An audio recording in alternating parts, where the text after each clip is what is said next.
Primeiro, eu queria agradecer muito o convite, a Laura me enviou há algum tempo o convite, e agradecer muito ao Eduardo, o Éder também, que são líderes nesse processo também, e o Rogério.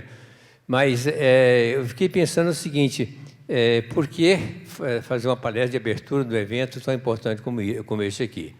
Primeiro, eu também sou agricultor, né? Eu comecei com agricultura já de um grande porte em 1976.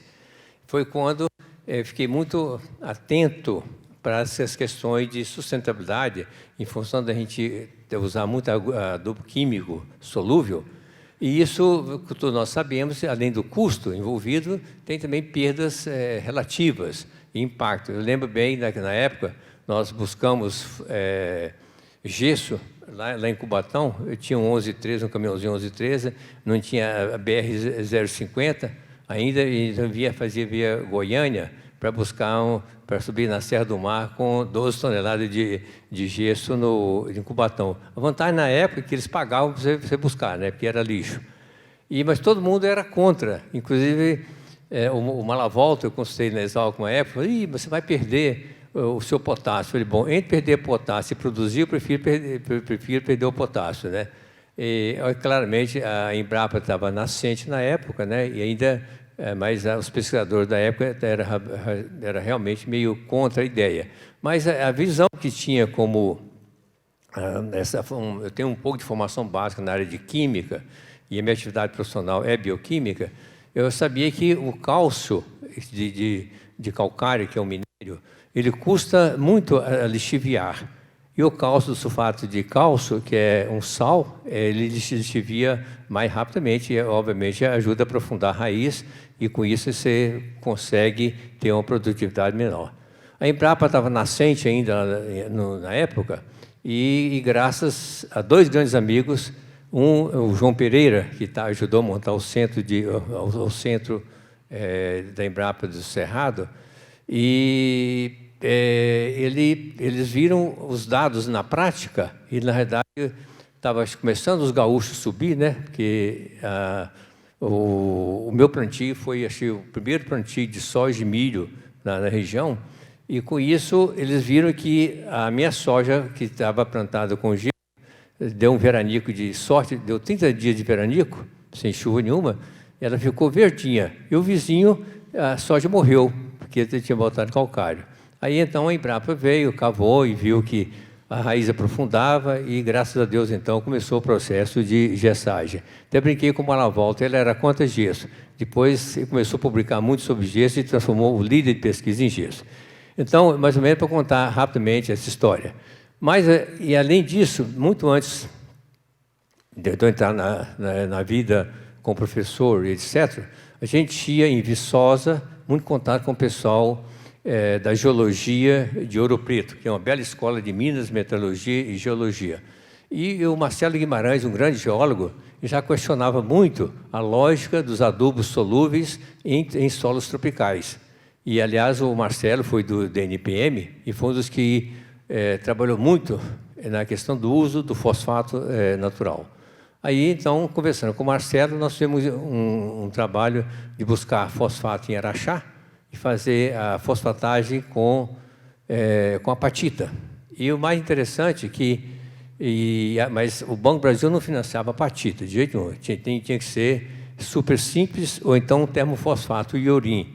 E, ao longo dos anos, eu vi que as áreas onde fazia a fosfatagem com apatita mantinha em torno de 25 ppm de fósforo, e a outra, com iorim e com super simples, caía para 5 ppm por fósforo. Bom, tem alguma coisa estranha, ou bastante curioso. Quando eu fui ser diretor de P&D de uma empresa de biotecnologia internacional, nós levamos esse tema para trabalhar exatamente o efeito da apatita na liberação lenta de fósforo, e vimos que, na realidade, aí tinha as endomicorrizas como fundamentais para esse processo. Inclusive, a empresa desenvolveu várias patentes, e o Ming Lin, um chinês que trabalhava com a gente, foi para os Estados Unidos, e hoje ele lidera grandes projetos no Texas, de recuperação de terra degradada, exatamente usando a apatita. Então, é para contar uma leve história por que nós interessamos nesse processo. Já na década de 90, e aqui já estão os primeiros heróis do processo, o Éder Martins e tem vários outros da Embrapa que estão também presentes.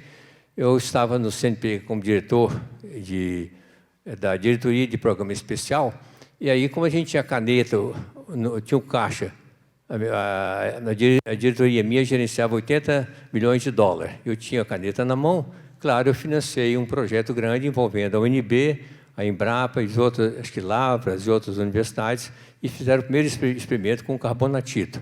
E aí, então, iniciou a ideia de você pegar pó de rocha e tentar usar isso em agricultura. E o primeiro ciclo feito na Embrapa, somente com carbonatito, se cobriu todo o ciclo da soja, não com a produtividade, na época, eu lembro quando começamos a plantar soja, 25 sacos por hectare era um sucesso total, né? Com a DOCO e a C1 ou FV1, né? E uma vez me recomendaram Santa Rosa, e quase quebrei, porque é tão ruim que não crescia aqui em cima. Lá no sul é bom, mas não aqui. E depois veio um agrônomo que me recomendou plantar trigo, para abrir o cerrado com trigo. Aí que a coisa piorou, né? De qualquer forma.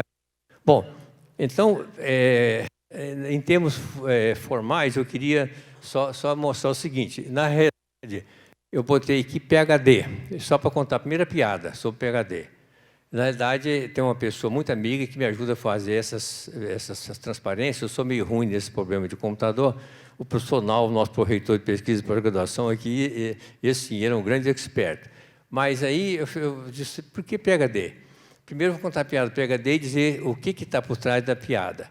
Lá nos Estados Unidos, é uma piada clássica no meio acadêmico, e na década de 70, quando eu já estava em Brasília, cedido pela Universidade de São Paulo, lá para trabalhar na Universidade de Brasília, tinha alguns encontros com economistas, o pessoal, os Chicago Boys, né, que tinha PhD em Chicago, tinha também o pessoal que fazia o PhD em Harvard, e era comum todo economista formado em Chicago, a primeira coisa, tinha um cachimbo, né, botar um cachimbo. E toda hora, eu sou um PhD, aí lá na mesa eu estava incomodado com o negócio do PhD, como se o PhD fosse alguma coisa tão importante. Eu falei, então, contei uma piada clássica, o seguinte, você te chama quando você termina a graduação, chama BS, Bullshit, merda de boi, né? Tá certo? O MS, More of the Same, mais da mesma merda. E o PhD, um pile high and deeper, um monte mais alto, mais profundo, da mesma merda, né? Então, exatamente para relaxar um pouquinho, o que vai por cima disso? Título não significa, apenas um começo de uma vida profissional. O mais importante que você faz de avanço da ciência, da tecnologia e do impacto social que você tem. Ou seja, então, o que eu vou tentar hoje com vocês é conversar nesse sentido do que nós podemos fazer em conjunto para que esse sonho de ter uma agricultura sustentável, não só no lado econômico, mas no lado social e ambiental, e será que nós não podemos, enquanto nação, ser um grande protagonista desse novo cenário que o mundo precisa? Então, basicamente, essa é a visão. Bom, primeiro, o seguinte, aqui tem muito jovem, temos alguns alunos aqui da Federal do Mato Grosso do Sul, do programa de biotecnologia assistindo, então achei interessante contar assim, um pouquinho da evolução desse processo que está explícito nessa transparência aqui. Ou seja, antes da Revolução Verde, na realidade, esse era o cenário. Baixa produtividade de alimento, a expectativa de vida, 25, 30 anos, o cara já era velho.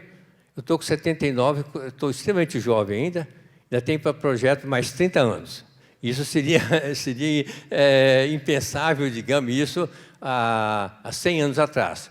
Você tem também, você tinha a mão escrava, né, a mão de obra escrava até o século XIX, e, portanto, um mundo faminto. Não sei, muitos aqui que já estão um pouco mais maduros, que não caíram ainda de tão maduro, ainda estão em pé, que, na realidade, lembra da Biafra, em que você tinha os famosos crianças esqueléticas, né, famintas, e esse era o cenário em que a gente vivia.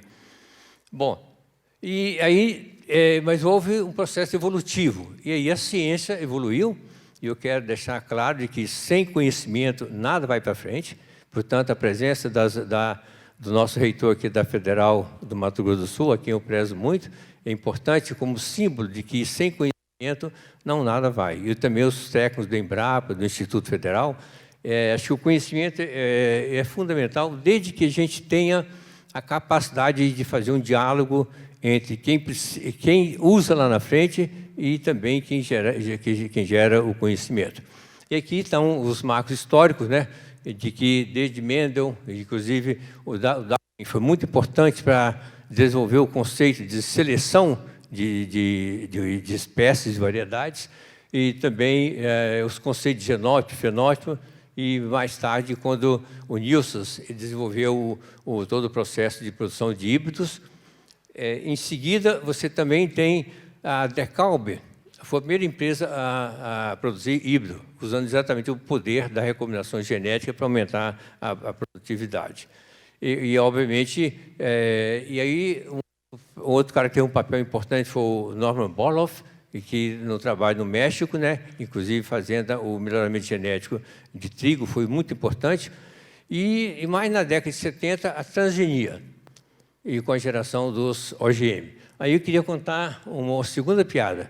Os OGMs têm um problema de custo, né? Eu também planto, sei o quanto está custando, e na medida que você vai estaqueando os genes, cada vez vai ficando mais caro e chega num ponto quase que inviabiliza. Mas, por outro lado, sou muito otimista. Abre um mercado, e muito importante, abre uma perspectiva. Já tem vários empresários no Brasil já fazendo soja, por exemplo, não transgênica, porque abre um mercado. A Embrapa Soja está com um trabalho muito bom lá no Paraná, nesse sentido. Mas o GM não é um veneno, como muita gente coloca, né? E aí eu gostaria de fazer um pequeno comentário e contar uma pequena piada sobre os OGMs. Na década, quando o Lula assumiu o governo, em 2003, tinha a proposta de colocar a soja RR no Brasil, né? E houve uma batalha grande, muito contra os transgênicos. E aí foi montada uma equipe, inclusive o Eduardo, né, participou ativamente nisso, e pediram que eu liderasse um grupo pesquisador da USP, de várias universidades, para a gente entender se era seguro ou não a soja transgênica. Então, estudamos todos os documentos, foi um trabalho longo, e, na realidade, a gente, como todo cientista da área de nutrição humana, da área médica, da área biológica, de genética, pessoal da computação, todo mundo, foi um grande grupo, e chega a uma conclusão que, na verdade, seria seguro para o Brasil. E, em função disso, o pessoal conheceu a história, e quando o Lula assumiu, ele ficou numa indecisão grande, se, como um presidente do PT, autorizar uma multinacional, a Monsanto, jogar uma offshore GRE no Brasil. E o Luiz Gusquem, que era muito próximo a ele, então pediu que fosse feito algum trabalho a respeito. E o CGEE, o Centro de Gestão de Estudos Estratégicos, elaborou um trabalho, e depois, de seguida, eles pediram que eu fizesse algumas entrevistas no Rio, na Fundação Getúlio Vargas, para a divulgação dessas questões teóricas envolvidas. E aí era um debate exatamente me jogado dentro da fogueira. O ministro pediu que eu fosse lá debater com o grupo do Dom Morelli e o Jean Jacques, que é um suíço que liderou uma daquelas organização governamental que botou fogo lá no material genético das empresas de papel e celulose, que fosse debater com os dois. E chegando lá, o Jean Jacques, no debate, e as duas repórteres da Globo radicalmente contra transgênico. O Jean Jacques começou a dizer que o DNA é quase igual a um agrotóxico, né? Falei, boy. Então ele deve ser um ente de outro planeta, porque não deve ter DNA. E que os transgênicos eram venenos. E falou uma opção de coisa, eu falei, bom, está ótimo. Aí passaram para mim e falaram, olha, expliquei. Bom, o Deus é tão sábio que nos fez perfeito. Toda a informação genética nossa decomposta, né? E depois nós absorvemos só os pedacinhos que vai fazer o nosso DNA. As proteínas são decompostas no intestino e só vai os pedacinhos que vão fazer a nossa proteína. Se você tiver uma proteína estranha entrando no meu sistema, eu causo uma reação imunológica, inclusive pode dar hipersensibilidade e, claro, ele pode levar até a morte. Aí eu perguntei para ele onde ele estava. Ele, com um sotaque forte, estou no Rio Grande do Sul. Foi ótimo, muito bem. Você gosta de carne? Gosto, muito bom. Então, quando você come carne, você come DNA. Não tem jeito. Só se for uma carne feita em outro planeta. Mas aqui, pelo menos, a carne nossa tem DNA. Quando você come DNA, você come gene, pelo menos 28 mil genes, né, da carne. Então, tem gene de orelha, claro, você não tem orelha de boi. Até eu olhei assim, não tinha orelha de boi. Eu não estou vendo ser chifre de boi. Mas você pode ter chifre por outro motivo, não pelo DNA do boi. Aí o moço ficou, aí as moças lá, as duas repórteres do grupo, falaram, professor, estão nos enganando. As meninas gostavam de carne de boi e nenhuma delas tinha chifre também, né? Porque, claramente, os genes, o DNA do chifre não entrou dentro do genoma daquelas pessoas, né? Bom, e com isso, o que a gente mostra é falta de conhecimento básico, né? E falta meio de educação. Hoje tem mesmo na área médica, nas áreas de ciência da vida de modo geral, muita gente que acha que o OGM é veneno, que é perigoso.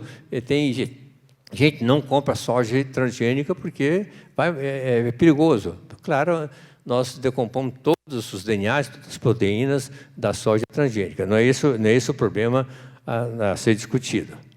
Bom, e claramente, nesse período do início da Revolução Verde, do Borlaug, um dado que é bastante fundamental, que está mostrado aqui, foi o aumento sensível da produção de trigo. A partir de 1900 a 1999, os dados que eu obtive, na verdade, é um aumento sensível, que, inclusive, foi responsável pelo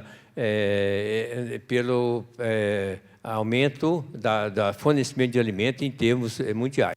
Isso espalhou pela China e vários outros países. No caso do controle das ervas daninhas, houve uma evolução significativa, como nós podemos observar aqui nesse quadro.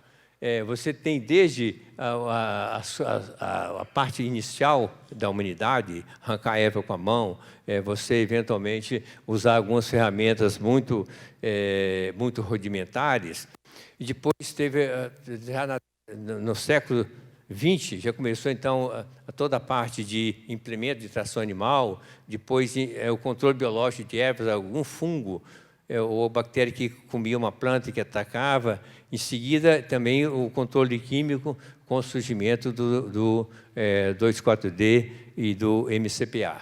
Isso é uma evolução grande.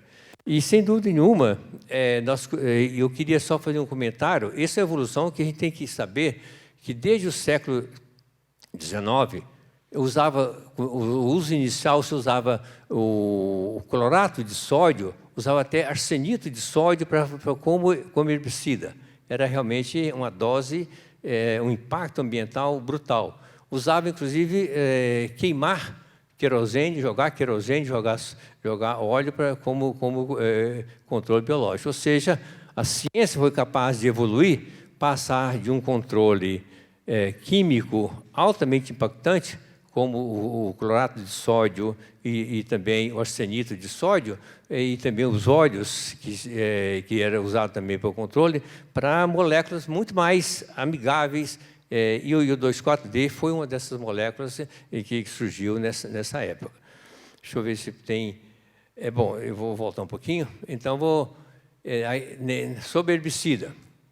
Esse é uma coisa que vocês vão ver nas apresentações na frente, é um tema que tem sido muito questionado, inclusive aí a mídia às vezes lança muita coisa que não é de uma forma extremamente, talvez ideológica, sem o conhecimento científico e que é conhecido. Eu lembro bem que quando, na época do governo da Dilma, eu estava com o ministro Raupp tentando estruturar o Programa Nacional de Biotecnologia. E aí houve um movimento grande todos aqui acompanharam, certamente na FamaSul, por um Brasil livre de herbicida, né?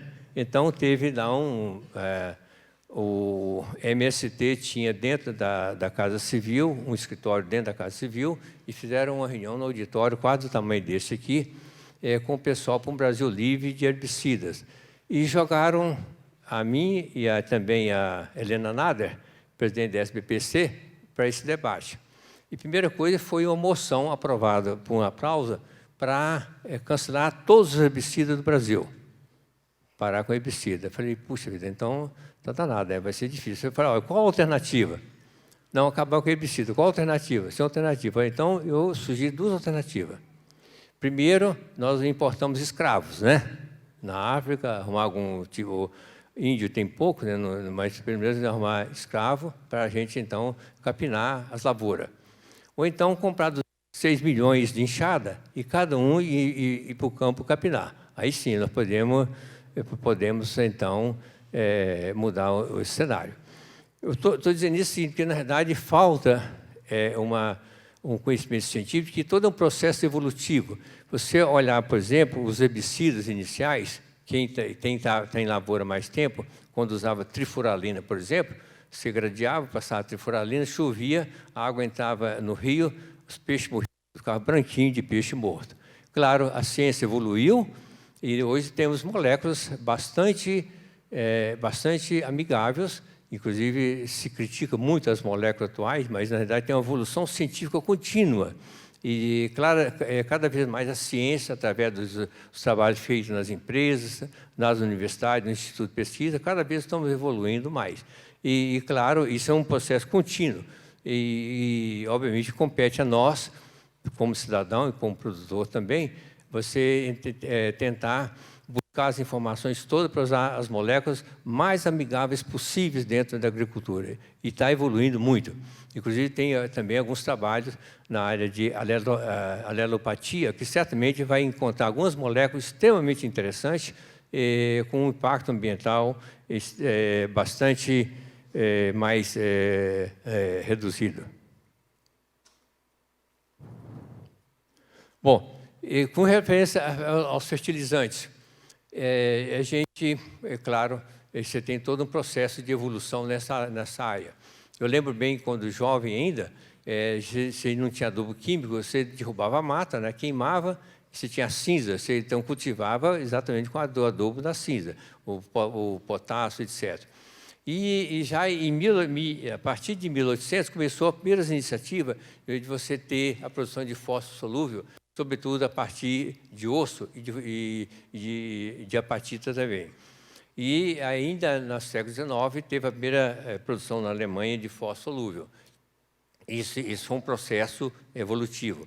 E depois, então, ainda no século XIX, as reservas, tanto no Peru como no Chile, o nitrato de sódio no Chile e também o nitrato de potássio no Peru, e também já começaram a surgir as patentes no sentido de produção de adubo solúvel, e claramente, a grande virada nesse cenário foi exatamente no início do século XX, quando o Haber-Bosch fizeram a síntese de amônia, né? Aí houve uma produção de amônia e isso foi responsável pelo aumento significativo da produção. E aí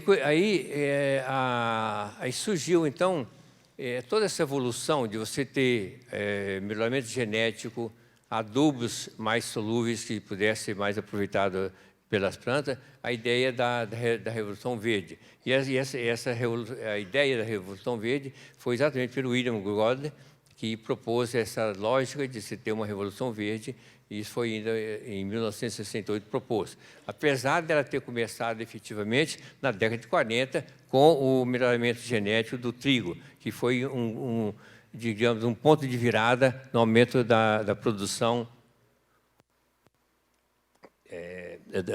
dessa produção de alimento. Inclusive, você vê o próprio Estados Unidos e México era importador de trigo, né? E hoje, sem dúvida nenhuma, são grandes produtores de trigo. E aí várias iniciativas, além da formação do Instituto do Maize e Wheat Improvement Institute. Além disso, tem o centro, teve muito apoio da Fundação Rockefeller e da Fundação Ford. Aqui a gente tem que fazer uma ressalva, a gente não tinha muita estratégia no Brasil, assim, em termos de política pública, diferente de hoje, houve uma evolução muito grande nas estratégias de política pública. Está longe do ideal, mas, comparativamente, houve uma evolução muito grande. Tanto que a Fundação Ford e a Fundação Rockefeller, que, na verdade, apoiou o avanço desses muitos conhecimentos que nós temos. Eu lembro bem o IBEC, lá em Matão, tanto o Lobato, e foi muito formado no IBEC, que formou exatamente a base do conhecimento para a abertura do Cerrado. Foi pela Fundação Rockefeller. A Fundação Ford também apoiou muito. Tanto o início da pós-graduação nessa área toda, teve um apoio muito grande dessas fundações. E, com isso, houve uma melhoria da alimentação e, obviamente, o crescimento populacional deve muito a isso que houve, aumentou a expectativa de vida. Eu lembro bem, em 1950, nós tínhamos em torno de 50 milhões de habitantes. O Brasil hoje está com 206 milhões de habitantes, não só pelo aumento da população, pela questão alimentar, mas também pela qualidade de vida e longevidade. Bom, agora a gente tem grandes desafios. Quer dizer, eu queria colocar para a gente imaginar o seguinte: nós temos, como já foi colocado aqui pelo Jaime Berruc e também pelo site, né, a questão que você tem hoje vai chegar a posse de 10 bilhões de habitantes. Eu botei esse bocado de zero aqui, fica mais fácil para ver, né, que na verdade e nós temos a questão de recursos escassos em nível mundial, de solo, água e nutrientes. E, obviamente, são recursos limitados com a tecnologia atual. Por isso que eu acho que a ideia do gás, dessa grande iniciativa nacional, é você buscar, digamos, fontes alternativas. A gente sabe, por exemplo, quando se minera a apatita, é mais ou menos como se fosse uma laranja, né? A casquinha da laranja é apatita, mas o resto tudo, você tem ainda o carbonatito lá embaixo, que é uma grande reserva, ou seja, a gente tem aí os materiais que nós deveremos buscar no futuro. Também temos questão das mudanças climáticas. Sem dúvida nenhuma, isso implica, e não só a gente adaptar o nosso solo, o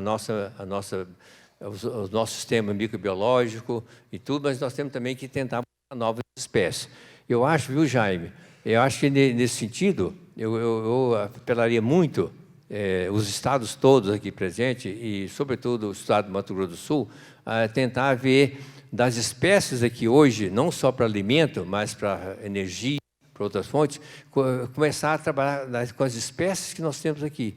Porque nós estamos basicamente aqui, tudo nós temos soja importado, o milho veio de fora, etc. E nós temos mandioca. E mesmo mandioca não temos dela uma cadeia internacional da mandioca.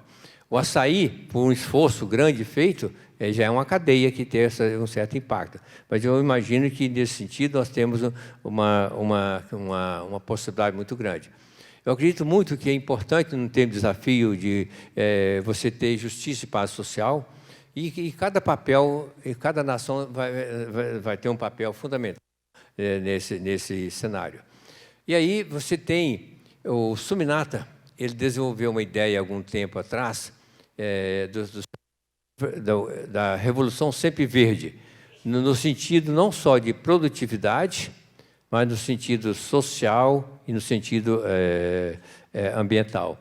E aí ele colocou bem claro que a visão de curto prazo e longo prazo não podem se conflitar, elas têm que ser complementares, ou seja, eu tenho que resolver o problema de curto prazo, pode conflitar com visões de longo prazo. E aí nós temos essa questão do triângulo crítico, né? Ou seja, eu tenho o triângulo clássico, eu tenho que ter crescimento econômico, preciso de produção sustentável e também mitigação da pobreza.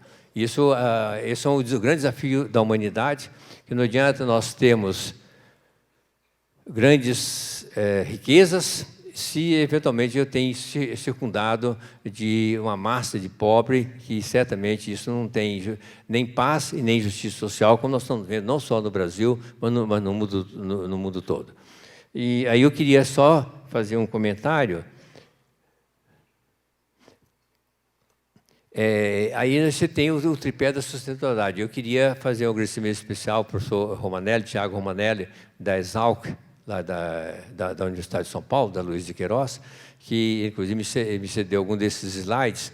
E eu acho que seria muito importante, depois, talvez, em algum momento, ele dirige um núcleo de pesquisa muito interessante nesse cenário. Ou seja, você tem que ter... tem o econômico, o ambiental e o social, e tem as suas interfaces. Nós temos que trabalhar muito bem essas interfaces para que a gente tenha efetivamente uma agricultura sempre verde, que não é só o sempre verde do campo, mas o sempre verde em todo o cenário. E um dos dados que me chamou muita atenção, e é um trabalho científico, que o Romanelli fez, até seria muito bom, talvez, num nosso evento, você fizesse uma discussão viu, Rogério, nesse cenário, seria muito interessante.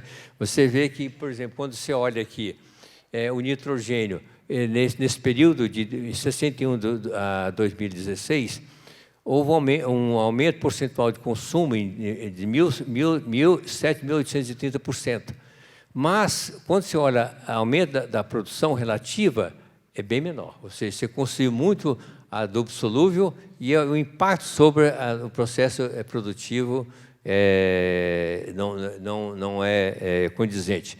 E essa apresentação, se quiserem, pode ficar, e certamente o Romanelli está aqui, ele assina para vocês lá a autorização para usar os dados dele, são dados muito interessantes lá na Exalc.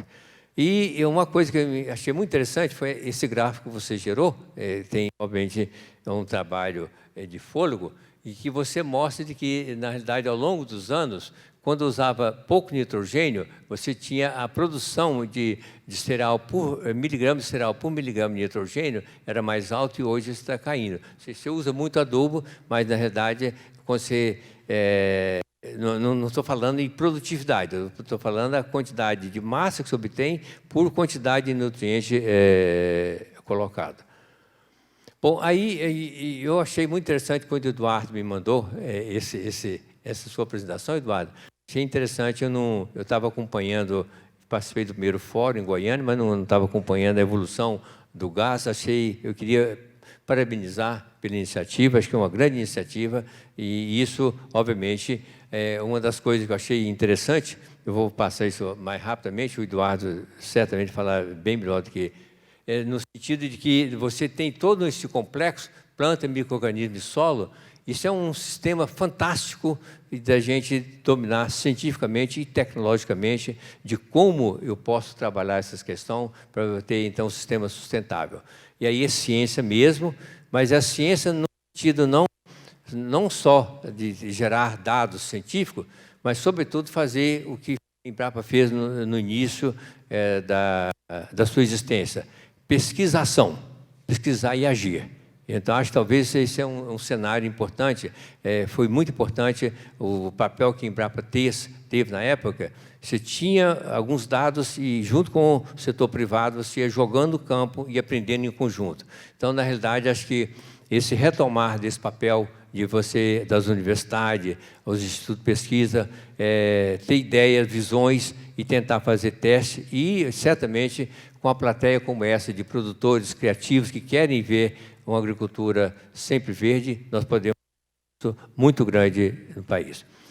Nesse cenário, quando você olha em termo mundial, na verdade, a produção aumentou muito, e tem aqui um ponto de virada em torno de 2006, muito de aumento de produção e aumento de área pequena, ou seja, nós estamos ganhando com capacidade de produção. Esse é um cenário que, certamente, nós temos, e aí, não só, aí nós temos que pensar muito em lucratividade e retorno disso aqui.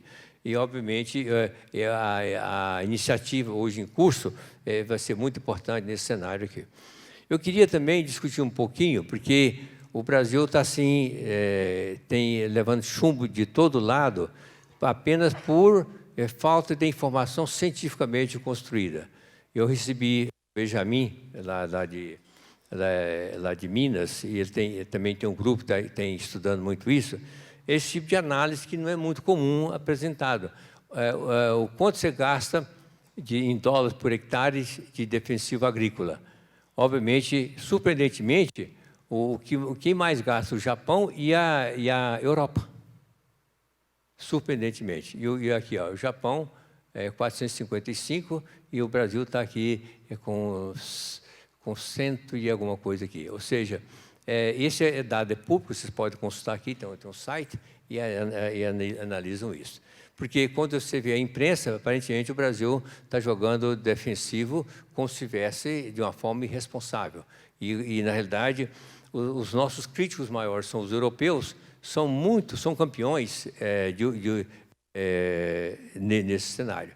O que é mais impactante é quando você examina a quantidade de dólar por tonelada de produto agrícola. O Brasil está cá embaixo. Olha aqui os demais. Então, depende muito de como você coloca. Como você coloca o problema em termos de quantidade de defensivo que você importa ou produz, mas você tem que analisar nas unidades produtivas. E isso são dados realmente muito importantes. E acho que claramente nós temos também que caminhar para ter defensivo cada vez menos impactante no ambiente. Quais são as perspectivas dos insumos inovadores? Eu acho que a ideia dos condicionadores de solo, para mim, é fantástica, né? Os condicionadores de solo. O controle biológico, o Jaime mencionou da ideia, teve aqui no Mato Grosso do Sul, e a Rose Monerá nos colaborou muito aqui da Embrapa, da elaboração de um grande evento sobre o controle biológico. Já tem uma biofábrica já estabelecida. Eu estimulo muito, viu, Simão, os institutos, novas universidades, tentar mobilizar o pessoal das áreas biológicas para tentar entrar nesse processo aqui. Eu sou usuário desde final da década de 70 de metarriza-anisopro para controle de cigarrinho de pastagem. Você tem também tem muito estudo feito na mobilização de biológico de nutrientes e também micro-organismos como promotor de crescimento. E eu vou citar dois casos aqui. Primeiro, esse é um trabalho do Cirano, lá da Federal de Goiás, que trabalha junto com a Embrapa, arroz e feijão, inclusive mostrando aqui com o Trichoderma harzeniano. Isso tem implantas em estufa, mas ele já levou para campo e com resultado muito interessante. E também o Murilo, da Embrapa Arroz e Feijão, um trabalho fantástico, fungo comendo fungo, né? Ou seja, você tem principalmente todos que conhecem bem o problema do mofo branco, do feijoeiro, um problema muito complexo, e aí você tem, então, o Cirano.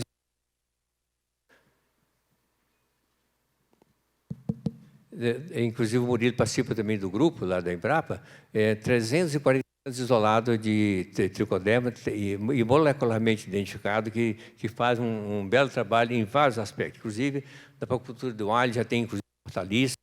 Então, na realidade, são trabalhos que vão impactar muito esse sistema. E também, quais são as perspectivas de insumos inovadores?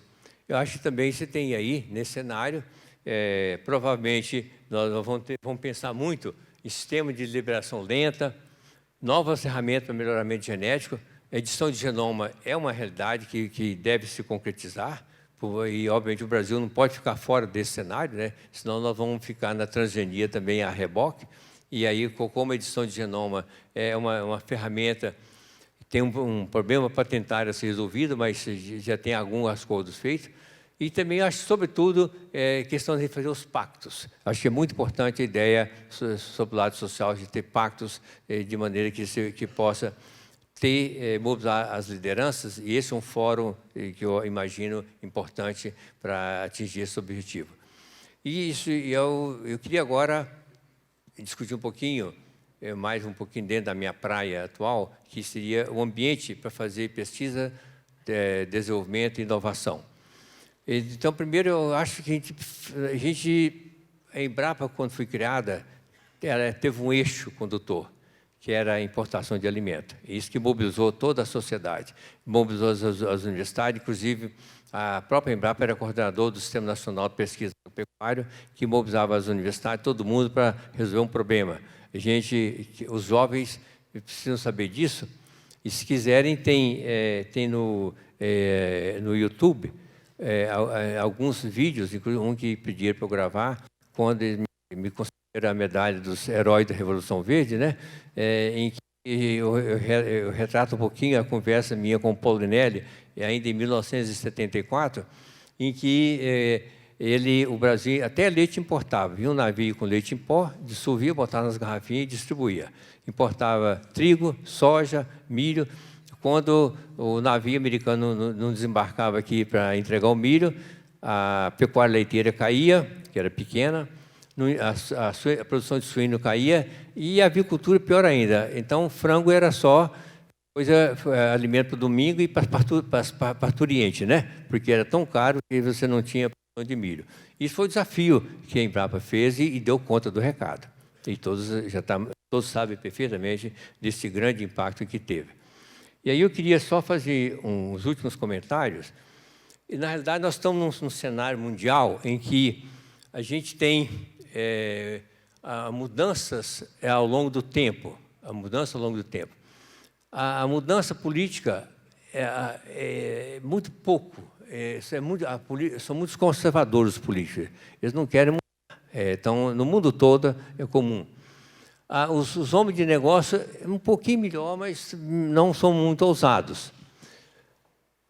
As mudanças sociais, sim, mas o que está definindo o mundo são as grandes mudanças tecnológicas. Então, a curva de mudança tecnológica é brutal. Ou seja, se nós não acompanharmos esses trends, essas tendências, nós podemos estar fora do jogo de criar uma sociedade feliz, rica e pacífica. E aí é o seguinte, o que mais emperra, e aí os dirigentes da Embrapa vão concordar comigo, e também os dirigentes das universidades, dos institutos, é que, na realidade, todo o nosso arcabouço legal foi feito baseado em falsa premissa. Por que é falsa premissa? Quando você tem o sistema cartesiano, quando eu vou construir uma ponte, uma estrada, eu sei quantos vigas eu tenho que fazer, quantos sacos de cimento gasto, quantas toneladas de areia. É um sistema cartesiano, linear. Posso planejar passo a passo. A pesquisa e inovação é um sistema caótico. Se eu souber onde quer chegar, não estou inventando coisa nenhuma. Estou apenas fazendo o que alguém fez em algum lugar. Então, esse é um cenário, viu, Jaime? Vocês, como de governo, acho que nós devíamos pensar muito nisso. Houve um erro do Brasil, grande, de fazer uma política para ciência e tecnologia no modelo cartesiano, que não é a lógica do sistema de pesquisa.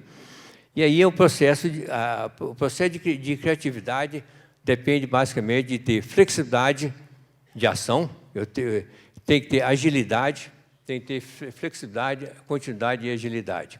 Se eu não tenho flexibilidade, cai no plano.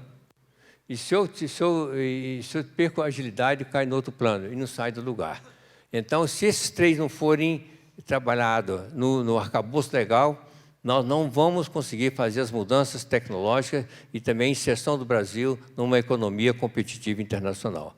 Eu certamente, eu bolei isso alguns anos atrás, pensando na vida real nossa, enquanto você está na bancada. Então, na realidade, para mim, isso é fundamental. Segundo, é que, na realidade, os ecossistemas de inovação são muito dinâmicos. E aqui tem um grande amigo, o Ivan Moura Campos, que é da área de computação, né? Lá é mineiro, lá dos Pão de Queijo de Minas. Ele, na verdade, propôs um dia, numa roda de cerveja, estudando a internet americana. Estudou a evolução da internet, que começou aqui no governo, no ambiente do exército americano. Foi toda a parte básica, todo o conceito. Em seguida, ele fez parcerias com as universidades e alguns agentes, algumas startups, algumas empresas incubadas. Foi para a indústria e depois o mercado. Mas aí ela foi a fase 1 da internet.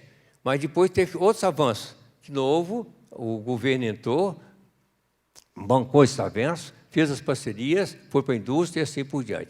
Então, para mim, essa é uma dinâmica que nós não podemos deixar de considerar. Ou seja, o governo tem um papel fundamental como indutor, ele tem que criar mecanismos para ter parcerias efetivas e, obviamente, fomentar que a indústria criativa cresça e, obviamente, é um processo contínuo.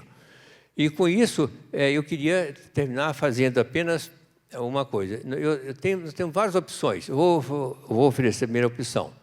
Eu vou correr como um leão, correr rápido, 150 km/h, né? O chinês está fazendo isso. Só que eu acredito que o chinês está correndo a 150 km/h, mas, segundo a gente conhece de alguns pesquisadores que viveram na China, eles vão ter um problema no futuro, porque, na realidade, não tem ética. E, claramente, a ética vai detonar com a economia chinesa mais cedo ou mais tarde. Podemos eventualmente, caminhar a passo de lagarta, tá certo? Onde nós temos que chegar? Ser um leão, uma lagarta, ou então ser um tatu, e se esconder no buraco do tatu e ficar lá sem simplesmente dizer que nada está tudo bem, eu vou ficar na minha tocazinha tranquilo. Então, é a opção nacional. Eu quero, talvez, não correr na velocidade do leão, do chinês, nem também tão lento quanto a lagarta, mas, quem sabe, um cavalinho machador, uma marcha larga, uma manga larga, e talvez, de repente, então, possa chegar no futuro promissor, sobretudo na agricultura sustentável. Eu queria agradecer muito e espero que tenha dado uma contribuição para a reflexão do caminho que nós devemos seguir. Muito obrigado, Renan.